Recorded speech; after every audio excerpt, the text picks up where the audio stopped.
உலகின் நம்பர் 1 சதுரங்க வீரர் குகேஷுக்கு பென்ஸ் கார் வழங்கிய Velammal nexus. Your dream vacation to Vietnam starts from ₹39,999 only with GT Holidays. திடீரென மோதிய வெள்ளம்,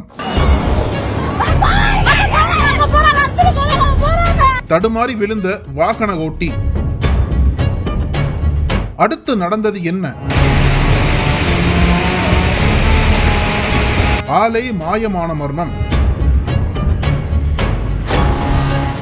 புதுச்சேரியில் கடந்த சில நாட்களாக பெய்து வரும் கனமழை காரணமாக புதுச்சேரி சாலைகள் ஆறு குளம் போல் காட்சியளித்தன.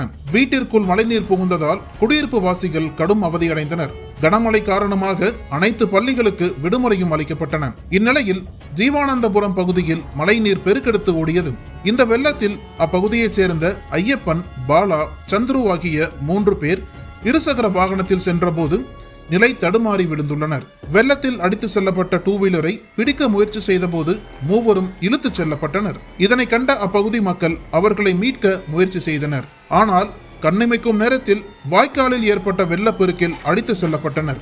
இது குறித்து அப்பகுதி மக்கள் அளித்த தகவலின் பேரில் கோரிமேடு போலீசார் மற்றும் தீயணைப்பு வீரர்கள் சம்பவ இடத்திற்கு விரைந்து வந்து ஐயப்பன் உட்பட 3 வரை நீண்ட நேரம் தீவிரமாக தேடியும் அவர்கள் கிடைக்கவில்லை. இருப்பினும் இந்த சம்பவத்தில் பாலா மற்றும் சந்துரு ஆகியோர் மீட்கப்பட்டதாக கூறப்பட்ட நிலையில் ஐயப்பன் மட்டும் மாயமானார். இதையடுத்து அந்த வாய்க்கால் செல்லும் வழியெங்கும் தீயணைப்பு வீரர்கள் மற்றும் போலீசார் அவரை தேடும் பணியில் தீவிரமாக ஈடுபட்டனர். மாயமான ஐயப்பனுக்கு புவனேஸ்வரி என்ற மனைவியும் 2 பெண் குழந்தைகளும் இருப்பதால் குடும்பமே பதைத்து நின்றது.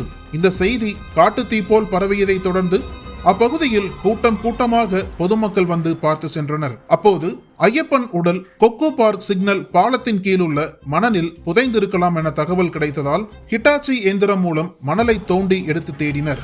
வைத்தியநாதன் எம்எல்ஏ உப்பனாறு வாய்க்கால் மற்றும் கொக்கு பார்க் பகுதியில் தேடும் பணியை துரிதப்படுத்த ஏற்பாடு செய்தார். அன்று இரவு 9 மணி வரை தேடியும் ஐயப்பன் கிடைக்கவில்லை. புதுச்சேரி உப்பளம் பகுதி உப்பனாறு கால்வாயில் தீயணைப்பு துறையினர் ஞாயிற்றுக்கிழமை தேடும் பணியில் ஈடுபட்டனர். சிறிய படகு மூலமும் தேடும் பணி நடைபெற்றது. இந்த நிலையில் உப்பனாறு கால்வாய் பகுதியில் இருந்து ஐயப்பனின் சடலம் மீட்கப்பட்டது. பின்னர் உடற்கூறாய்விற்காக கதிர்காமம் அரசு மருத்துவமனைக்கு அனுப்பி வைக்கப்பட்டது. இந்த சம்பவம் அப்பகுதியில் பெரும் சோகத்தை ஏற்படுத்தியுள்ளது.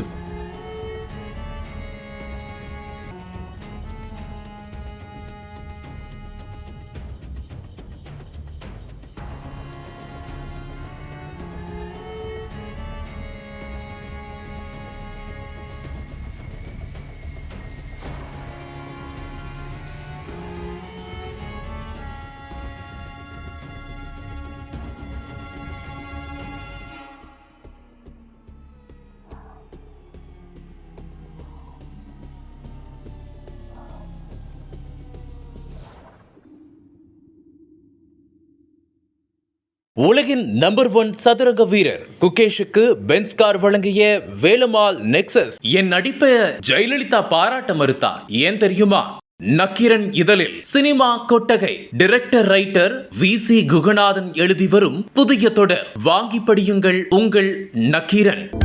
அனல் பறக்கும் செய்திகளை அப்டேட் செய்து கொள்ள நக்கீரன் களத்தை இப்பவே சப்ஸ்கிரைப் பண்ணுங்க.